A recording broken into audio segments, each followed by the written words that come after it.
ಸ್ವಾಗತ. ಇದೀಗ ಮುಖ್ಯಾಂಶಗಳು.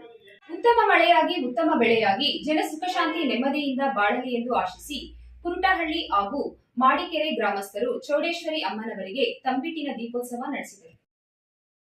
ಚಿಂತಾಮಣಿ ತಾಲೂಕು ಕಸಬಾ ಹೋಬಳಿ ಮಾಡಿಕೆರೆ ಹಾಗೂ ಕುರುಟಹಳ್ಳಿ ಗ್ರಾಮಸ್ಥರು ಬುಧವಾರ ಸಂಭ್ರಮ ಸಡಗರದಿಂದ ಗ್ರಾಮ ದೇವತೆ ಚೌಡೇಶ್ವರಿ ಅಮ್ಮನವರ ಆದಿಯಾಗಿ 7 ಶಕ್ತಿ ದೇವತೆಗಳಿಗೆ ತಂಬಿಟ್ಟಿನ ದೀಪೋತ್ಸವವನ್ನು ನಡೆಸಿದರು. ದೀಪೋತ್ಸವದ ಅಂಗವಾಗಿ ಕುರುಟಹಳ್ಳಿ ಹಾಗೂ ಮಾಡಿಕೆರೆ ಗ್ರಾಮಗಳ ಜನತೆ ಬೆಳಗ್ಗೆಯಿಂದ ಸಂಜೆಯ ತನಕ ಗ್ರಾಮದಲ್ಲಿ ನಡೆಸಿರುವ ಶಕ್ತಿ ದೇವತೆಗಳಾದ ಶ್ರೀ ಗಂಗಾಭವಾನಿ, ಪಿಳ್ಳೆಕಮ್ಮ, ಸಪ್ಲಮ್ಮ, ಗಂಗಮ್ಮ, ನೆರಡಮ್ಮ, ಪೂಜಮ್ಮ, ಮಾರಮ್ಮ, ಚೌಡೇಶ್ವರಿ ಅಮ್ಮನವರಿಗೆ ಶ್ರದ್ಧಾಭಕ್ತಿಯಿಂದ ತಮಟೆ ವಾದ್ಯಗಳೊಂದಿಗೆ ತಂಬಿಟ್ಟಿನ ದೀಪೋತ್ಸವ ನಡೆಸಿದರು. ಈ ವೇಳೆ 7 ದೇವರಿಗೆ ವಿಶೇಷ ಪೂಜೆ ಸಲ್ಲಿಸಿದ ನಿವಾಸಿಗಳು ಕೋಳಿ ಕುರಿಗಳನ್ನು ಬಲಿಕೊಟ್ಟು ತಮ್ಮ ದೇವತೆಗಳಲ್ಲಿ ತಮ್ಮ ಆರೈಕೆ ಸಲ್ಲಿಸಿದರು. ದೀಪೋತ್ಸವದ ಅಂಗವಾಗಿ ವಿಶೇಷ ಬಾಡೂಟದ ವ್ಯವಸ್ಥೆಯನ್ನು ಮಾಡಿ ತಮ್ಮ ನೆಂಟರ ಸ್ನೇಹಿತರ ಸಮ್ಮುಖದಲ್ಲಿ ಸವಿದರು.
పొట్లిట్లే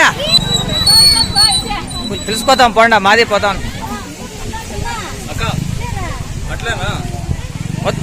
పోద్రాప్ప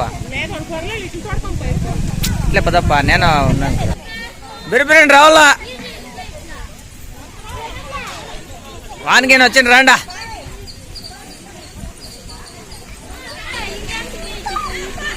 ಗಾಡಿಗೆ ಹೋಗಲ್ಲ ಹಂಗೆ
ಪ್ರತಿನಿತ್ಯದ ಸ್ಥಳೀಯ ಸುದ್ದಿಗಳ ವೀಕ್ಷಣೆಗಾಗಿ ಸಿಟಿ ನ್ಯೂಸ್ಗೆ ಸಬ್ಸ್ಕ್ರೈಬ್ ಆಗಿ. ವಂದನೆಗಳೊಂದಿಗೆ ಪದ್ಮ.